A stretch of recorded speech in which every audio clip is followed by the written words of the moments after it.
안녕하세요. 동대문 종합사회복지관에서 경계선지능 아동, 청소년, 청년을 만나고 있는 박진주 사회복지사입니다.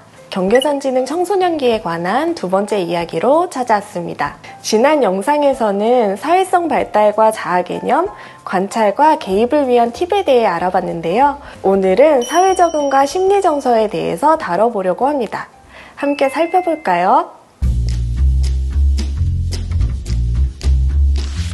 먼저 경계선지능 청소년들은 낯선 환경에 적응하는 데 많은 시간이 걸려요. 예를 들어서 상급 학교에 진학할 때나 새학기가 됐을 때 긴장을 많이 하고 어려움이 생기는 경우가 많습니다. 실제 사례를 좀 들어볼게요. 초등학생 때는 거의 한 교실에서 수업했는데 중학생 때 교실을 자꾸 옮기기 시작하니까 자기 교실을 못 찾아간 적이 있다고 하더라고요. 새학기만 되면 담임선생님이나 또래 친구랑 갈등이 있어요. 수업 시간에 계속 물을 마시러 나가거나 배가 아프다면서 학교에 가지 않거나 조퇴를 하기 시작했습니다. 이런 경우에 학교 공포증이나 스트레스가 신체로 나타나는 신체화 증상일 수도 있어서 잘 살펴봐 주셔야 돼요. 매년 3월은 많은 경계선지능 청소년 가정에서 가장 힘든 시기입니다. 새로운 환경이나 새로운 사람들, 모든 것이 낯설고 불안하다 보니 가족과 담임교사의 도움이 가장 필요한 시기입니다. 지난 시간에도 이야기했지만 학교 적응의 어려움은 관계에서 오는 경우가 많습니다. 교사나 또래와 관계를 잘 맺을 수 있도록 돕는 과정이 꼭 필요해요. 교실을 못 찾아가더라도 누군가에게 도움을 요청할 수 있다면 생활의 어려움은 줄어들 테니까요. 사회적인 관계를 잘 맺기 위해서는 다양한 장면에서 다양한 사람들과의 교류를 확인해야 돼요. 또래의 관심사를 학습하도록 도와주세요. 제가 지난 시간에 사회성은 결국 사람들 사이에서 경험으로 성장해야 되는 영역이라고 말씀드렸는데요. 요즘 10대들이 뭘 좋아하는지 아시나요? 애니메이션이나 게임, K-팝 같은 주제에 대해서 잘 알면 대화의 물꼬가 트이는 경우가 많아요. 또래들이 하는 보드게임을 미리 배워보는 것도 좋습니다. 요즘은 유치원생이나 초등학생들도 보드게임을 많이 하는데요. 규칙이나 게임 방법을 모르면 쉬는 시간에 친구들이랑 같이 놀기가 어렵다고 하더라고요. 친구를 만들기 위한 다양한 프로그램에 참여를 시도해보세요. 학교나 복지관, 상담센터나 평생교육센터에서 진행하는 소규모 집단 프로그램은 안전한 환경에서 또래 관계를 연습할 수 있는 좋은 기회입니다. 종교활동이나 여럿이 함께 모일 수 있는 운동도 좋고요. 적응하는 과정에서 많이 싸우기도 하는데 싸우고 화해하는 걸 반복하면서 갈등을 해결할 수 있는 방법을 배우고 자신을 이해해주는 친구를 만나기도 해요. 특수교육을 받는 청소년들은 초등학교를 다닐 때부터 직업체험이나 진로에 대한 수업을 받을 수 있게 되어 있습니다. 자립을 위한 전환기 교육도 받고 있고요. 그런데 일반 학교에 다니는 경계선지능 청소년들은 아무런 직업과 자립에 대한 준비 없이 갑자기 고등학교를 졸업하는 경우가 많아요. 경제적으로 여유가 있을 경우에는 전문대에 진학하기도 하지만 경계선지능인의 부모님들은 대학을 보내는 것이 자립하기 위해서 시간을 버는 거라고 이야기하세요. 너무 기본적인 얘기지만 한글이나 사칙 연산은 늦더라도 꼭 배울 수 있도록 도와주세요. 만약에 어렵다면 최소한 검색을 하거나 계산기를 사용하는 방법이라도 알려주시면 좋습니다. 아르바이트라도 일을 하려면 꼭 배워야 되는 부분이에요. 경계선지능 청소년들에게는 현실적인 진로 탐색이 매우 중요합니다. 진로 적성 검사나 직업 체험, 자격증 취득 등 자신이 원하는 직업에 대해서 알아보고 경험해보는 시간이 필요해요. 현재 경계선지능 청년들이 일하고 있는 곳으로 프리웨일과 청년 밥상 문간 등이 있는데요. 실제 자립해서 잘 생활하고 있는 선배들의 모습을 보는 것도 도움이 될 것 같아요. 어떤 경우에는 인지치료사의 도움을 받아서 자격증을 취득하기도 합니다. 일반인을 대상으로 하는 학원의 커리큘럼 등은 경계선지능 청소년들이 따라가지 못하는 경우가 많아요. 경계선지능 청소년의 배움의 속도에 맞추려면 1:1 지도나 맞춤형 커리큘럼이 필요한데 그렇게 할 수 있는 경우가 현실적으로 많지 않아요. 제가 아는 청년은 운전면허를 취득할 때 필기를 어려워해서 인지치료사 선생님의 도움으로 자격증을 취득한 적이 있습니다. 지금은 택배업을 하면서 자립해서 잘 생활하고 있어요. 남자 청소년이라면 군대 문제도 준비가 필요합니다. 현재 IQ 70 이하라면 6급으로 병역 면제가 있고요. 71에서 84 사이인 경계선 지능은 4급 공익이나 5급 전시글로 판정을 받는 경우가 많습니다. 실제 군대의 관심병사 중에서는 경계선 지능 청년들이 많다고 해요. 만약 군대에서 적응이 많이 어려울 것 같다면 청소년기부터 종합심리검사와 함께 상담이나 치료를 받아보는 게 필요할 수 있습니다.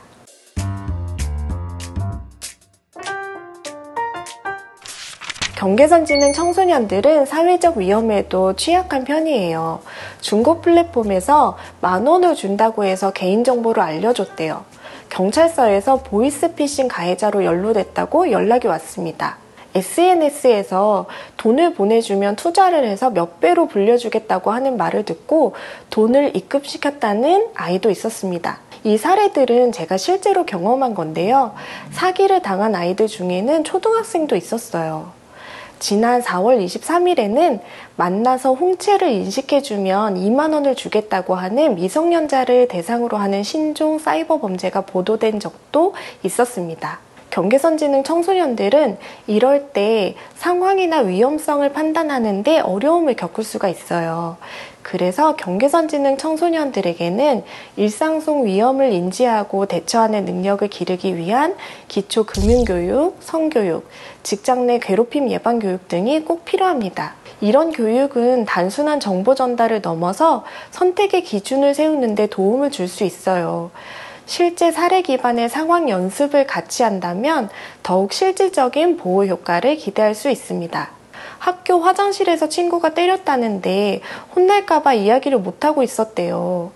장난이나 괴롭힘을 구분하지 못하는 것 같아요. 학교 폭력 상황에서도 어려움의 시작은 경계선 지능 청소년들이 피해 장면을 제대로 설명하지 못하거나 도움이 필요한 상황인지를 판단하지 못하고 어디에 도움을 요청해야 되는지 모르는 데에서 시작해요.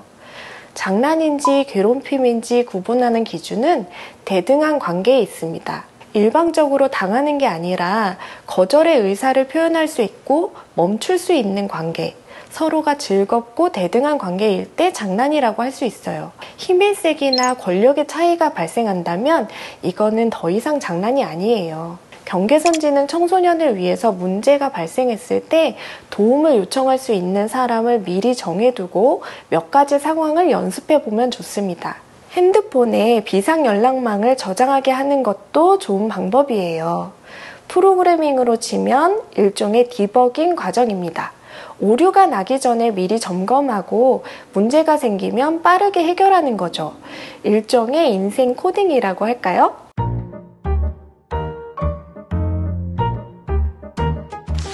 경계선 지능 청소년들은 다른 심리정서적인 어려움을 동반하는 경우가 많아요. 연령이 높을수록 부정적인 경험이 쌓이기 때문에 정도가 심해집니다. 예를 들면 ADHD나 우울증, 틱이나 불안장애, 자폐 스펙트럼이나 조현병 등의 다양한 정신건강 문제가 함께 나타날 수 있고 처음에는 한 가지만 어려움이 생겼다가 점점 상처가 깊어져서 여러 가지 진단이 나오는 경우도 있어요. 실제 사례를 보면서 이해해 볼게요. 잠재지능이 높고 인지 효율이 낮은 청소년의 경우에 자기는 다 할 줄 안다고 생각하는데 남들이 자꾸 못한다고 이야기하니까 항상 억울할 수 있습니다. 이런 경우에는 심리적인 어려움이 지능에 영향을 미치는 경우거나 ADHD 같은 것을 의심해 볼 수 있어요. 머릿속에서는 다 알고 있다고 생각하는데 실제로 행동하거나 표현할 때 어려움이 있는 거죠.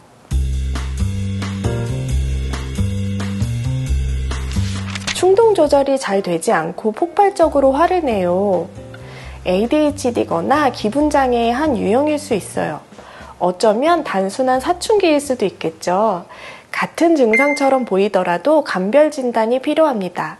원인이나 상황, 증상에 따라서 다른 진단이 내려지기도 하고 다른 진단이 내려지면 치료 방법도 달라져야 되기 때문에 섣불리 판단하기보다 전문가의 도움을 받는 것이 좋습니다. 지능검사의 총점이 사람을 100% 표현하지 않습니다. 경계선 지능인은 조기에 발견해서 맞춤형 개입을 하면 지능이 올라갈 수도 있고요.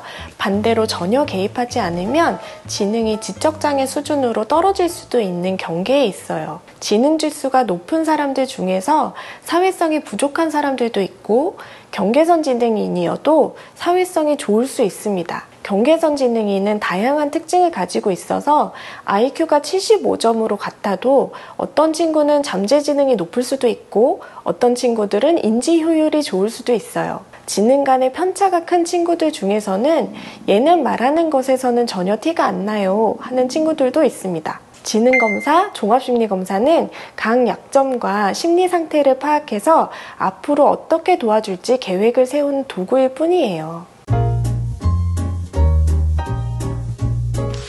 정신건강 문제가 의심된다면 전문가와 상의해서 검사를 받아보세요. 아이의 상황을 파악하기 위해서 검사를 할 경우에는 상담센터나 병원에서 할 수 있습니다. 만약 병원 기록에는 안 남기고 상태만 파악하고 싶은 경우에는 상담센터에서 검사를 받아도 되는데요. 일상생활에 현저한 어려움을 초래해서 약물 치료가 필요한 경우에 예를 들어 ADHD나 틱, 우울증, 조현병 등이 대표적인 경우인데요. 이런 경우에는 의사의 진단이 필요하기 때문에 병원에서의 종합심리검사가 필요해요. 종합심리검사의 비용이 적지 않고 검사에 소요되는 시간이 최소 2~3시간으로 길기 때문에 어디에서 검사를 받는 것이 좋은지 결정하는 것도 중요합니다. 다음에 심리정서적인 어려움이 지능에 따른 특징인지 또는 외부 환경적인 요인은 없는지 정신건강 문제인지 구분하는 것도 중요해요. 같은 행동이라도 원인이 다를 수 있거든요. 예를 들어서 수업 시간에 집중을 하지 못하는 게 경계선 지능 때문인지 또는 ADHD 때문인지 불안이 높아서인지 등에 따라서 개입 방법이 달라질 수 있습니다. 약물 치료나 심리 치료 여부도 결정이 필요합니다. 어떤 경우에는 치료를 빠르게 시작할수록 예후가 좋아지는 경우도 있어요. 모든 아이들에게 약물 치료가 효과적이지 않을 수 있고 정신건강에 어려움이 있다고 해서 모든 아이들이 약물 치료를 받아야 되는 건 아니에요. 하지만 일상생활에 현저히 어려움을 초래할 경우에는 약물 치료를 고려해 보셔야 합니다. 실제 ADHD는 치료의 시기가 빠를수록 효과가 좋다는 연구 결과가 있어요. 정신과 약은 복용하는 사람에 맞춰서 약의 종류와 용량을 조율하고 적응도를 관찰하는 시기가 필요합니다. 그래서 처음에 병원에 가셨다면 최소 3개월 동안은 약 복용을 유지해 주시는 게 좋아요. 또 하나 중요한 점은 긍정적으로 스트레스를 푸는 방법을 배워야 한다는 겁니다. 스트레스가 다 나쁘기만 한 건 아니에요. 적절한 스트레스는 학습을 하거나 미래를 계획하는 데 도움이 됩니다. 그럼에도 불구하고 경계선 지능 청소년들은 부정적인 피드백이나 정서를 경험하는 경우가 많아서요. 정신건강을 위해서는 대화나 산책, 음악 감상, 취미생활 등 긍정적으로 스트레스 푸는 방법을 여러 가지 획득하는 것이 도움이 됩니다. 저는 잠을 자는 것도 좋아하고요. 친구를 만나서 대화하거나 노래를 하는 것도 좋아합니다. 경계선 지능 청소년들을 도울 수 있는 기관들을 몇 가지 소개시켜 드릴게요. 정부에서 지원하는 것도 지역 차이가 있을 수 있다는 점을 참고해 주세요. 교육기관으로는 교육청의 학습도움센터와 연계된 상담기관, 교육복지센터, 평생학습관 등이 있습니다. 학교 내에서는 위클래스 상담사나 교육복지 전문가, 학교사회복지사에게 도움을 요청할 수 있는데요. 학교에 청소년이 경계선 지능인 것에 대해 공유해야 되지만 1년간 언어치료나 학습치료를 지원해주기도 하고 히다리 선생님이나 사제 멘토링 등의 지원을 받을 수 있어요. 공공기관에서는 주민센터에서 제공하는 아동청소년 심리지원 서비스나 온국민 마음건강 서비스 같은 바우처가 있습니다. 상담이나 치료를 저렴하게 받아볼 수 있는 방법인데요. 중위소득 140% 이하의 경우에 신청이 가능하고 검사를 통해서 치료가 필요하다는 전문가의 소견이 필요합니다. 자세한 내용은 주민센터에 문의하세요. 다만 예산의 제한이 있어서 빨리 신청하시면 도움을 받으실 수 있습니다. 복지기관으로는 종합사회복지관이나 장애인복지관, 청소년상담복지센터, 정신건강복지센터, 지역아동센터 등이 있는데요. 지역의 차이가 정말 커요. 서울시 내에서도 사실 차이가 많이 나거든요. 우리 지역의 상황은 어떤지 꼭 찾아보셔야 됩니다. 서울에 사시는 분들은 서울특별시 경계선지능인 평생교육센터와 구로구, 노원구, 서초구, 중랑구에 있는 평생교육지원센터도 같이 알아보세요.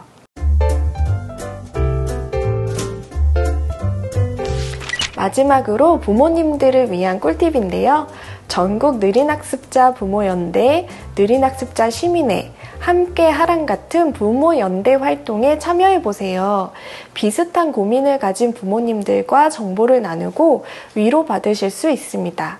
한 어머님은 10년 동안 혼자 끙끙 앓다가 부모회에 가입한 후에야 비로소 숨을 쉴 수 있었어요 라는 이야기를 하신 적도 있으세요.